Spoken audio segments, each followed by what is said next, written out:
plata o plomo. Hi friends, please like பண்ணுங்க, share பண்ணுங்க, subscribe பண்ணுங்க, பக்கத்துல இருக்க bell icon click பண்ணுங்க. என்னும் அமெரிக்கர் கணினி துறையில் பல புது கண்டுபிடிப்புகளும் புத்தாக்கங்கள் செய்தவர். குறிப்பாக கணினிகளில் தரவுகளையும் கோப்புகளையும் சேமித்து வைக்கும் வந்தட்டு நினைவகம் வட்டு எனப்படும் நிலை சேமிப்பகத்தை இவர் உருவாக்கினார். இவரை வந்தட்டு இயக்கியின் தந்தை என போற்றுவர். ரேனால்டு ஜான்சன் அவர்கள் ஐக்கிய அமெரிக்காவில் உள்ள மின்னசோட்டா என்னும் மாநிலத்தில் பிறந்து வளர்ந்தவர். இவர் நெடுங்காலம் IBM நிறுவனத்தில் பணியாற்றினார். இவர் 1930களில் பென்சிலால் கரிக்குச்சி எழுதுகோலால் கீறப்பட்ட இடத்தை உணரும் வகையான ஒரு புதிய எந்திரத்தை கண்டுபிடித்தார்.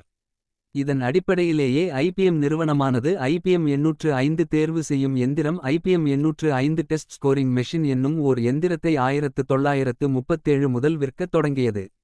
ஒளிப்பதிவு நாடா செய்வதிலும் இவர் புத்தாக்கங்கள் செய்துள்ளார். இவர் 1971இல் IBMஇல் இருந்து ஓய்வு பெற்றார். சுமார் 90க்கும் அதிகமான புத்தாக்க உரிமங்களை பேட்டன் காப்புரிமை பெற்றுள்ளார். நிலை சேமிப்பகம் உருவாக்கி $10 பில்லியன் அதிகமான புதிய தொழில் வளர்ச்சி ஏற்படுவதற்கு முன்னோடி என்பதால் இவருக்கு ஐக்கிய அமெரிக்க தலைவர் பிரசிடென்ட் ரோனால்டு ரேகன் அவர்கள் 1986ஆம் ஆண்டு நாட்டின் தொழில்நுட்ப பதக்கம் என்னும் தலையாய பரிசை அளித்து பெருமை பெற்றார். Please like, share, comment, subscribe friends. Thanks for watching friends.